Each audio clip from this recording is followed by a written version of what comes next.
Hello, everyone. My name is Alec Lopez, and I'll be doing a presentation on modern sports gambling addictions, and specifically how sites and different apps target young adults from 18 to 25 in order to make money off of them, essentially using these different sports gambling apps.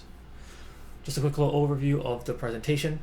We're going to go through some background information, give you a little bit of the statistics. Then I'll go into more about who's at risk, what population needs to be targeted for help or access to healthy resources to get them through an addiction. And then we'll go through some revenue statistics to show how much money these companies are actually making off of sports gambling, specifically targeting young adults. And then we'll go into a statistic overview of sports gambling as a whole.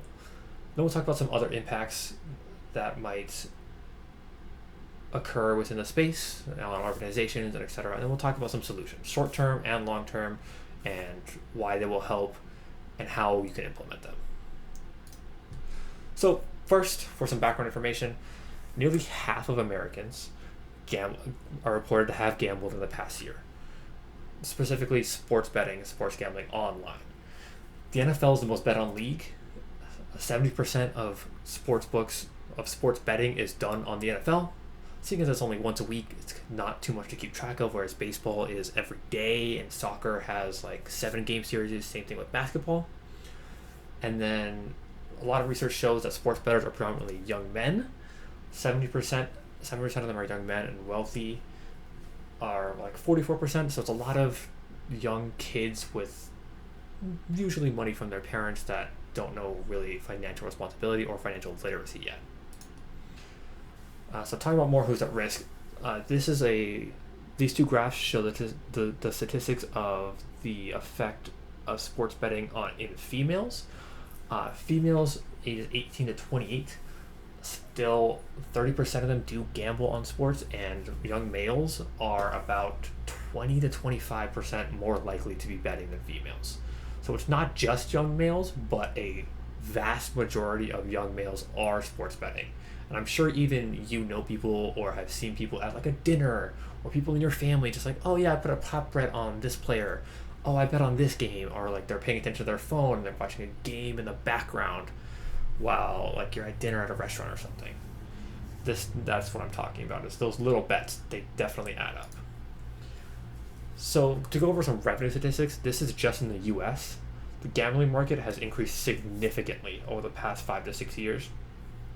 Online sports betting makes up way more than half of the online gambling revenue. It's about 11.2 billion. That's billion in 2023, and it's expected to grow up to 2020 throughout 2025. Just a little bit of the statistics overview for all sorts of different sections. Average groups that I mentioned, young men are 25% more likely to gamble on average. Young adults account for 60 to 70% of online gamblers. 30% of gambling done in the US as a total is done online. This percentage has gone up about 4 to 5% every year. For sports betting, 63% of all online gambling done is in sports. In 2025 alone, the first quarter of 2025 alone, which is the first 3-4 months, the gambling sports betting industry is $3.4 billion of revenue. That's money made off of betting. And honestly, the issue is, how can we help? The biggest issue is how accessible it is and how addicting the apps can be. So the first instinct is to limit the number of bets that you can place. Some other impacts that people don't think about, but not just on the bettor, they affect the athletes.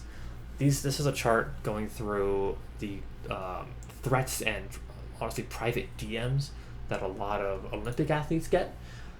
But keep in mind, it's not just Olympic athletes that are being targeted and bet on. A lot of the betting is college level athletes, so other young adults. A lot of statistics done by the NCAA, my apologies, say that 1 in 3 high profile basketball athletes receive death threats in their DMs. They're private. There's nothing they can do about them. They can't block all of these people. and 90% of the harassment is online. The people aren't going to games and yelling at them anymore, but everybody will send a text. Even coaches are being targeted in their DMs. They have to have private Instagrams, closed DMs, but there's still ways to get around it. Game officials, like refs, are getting abuses and death threats because people are losing money on every aspect of every game. You can't just bet on team wins or losses, but you can bet on specific player performances or like foul shots made. That's the part that makes it so critical on athletes, on specific athletes. So some short-term solutions I already mentioned is limiting. I mentioned a couple. The spending cap should be limited in the short term. It limits major losses, and a lot of the research done shows that people who are sports betting can't afford to lose, but they're betting on their favorite teams because they're their favorite. They don't have much knowledge or background information. Absolutely, there are people who do all of their research and crunch all the numbers and are profitable, but that's not what we're talking about here. A large majority just bets on their favorite team, bets large amounts that they can't afford to lose. And introducing limits encourages smarter decisions, encourage you to do more research to make sure your money that you allocate is worth it. Another way is limiting transactions per day. So if you limit the number of transactions per day, you will be able to make it less of a game. The problem why it's so addicting, online sports betting, is through these apps, and they're designed to grab your attention, make you want to play, make it a game, make it something fun, make it entertaining, something on the side, on your phone, which is very, very dangerous, especially when it comes to an addictive like dopamine hit, like what gambling is.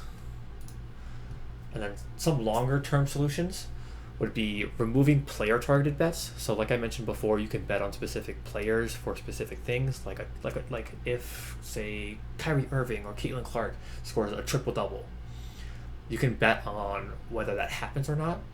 So these targeted bets will lessen the amount of personal threats an athlete will get, which will enhance player safety and mental health in the long run.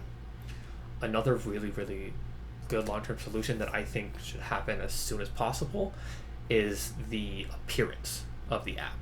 Appearance app needs to be regulated. I know it's hard to do, but if it's made to look less like an entertaining game, the addiction likelihood will go down significantly. Another really important thing is these apps are giving notifications and warnings like, oh, this NBA game starts in 30 minutes. Place your bets now. Actively reminding fans or bettors to put in money and just lose it. I think the notifications being reduced to, hey, your bet hit or not reminding them to bet, to participate, would be a very big help to the addiction, to the addictive side of sports betting and online sports gambling. This is my works cited. Thank you guys so much for listening. I hope if anybody have any issues with gambling or anything like that, you find help soon. And thank you.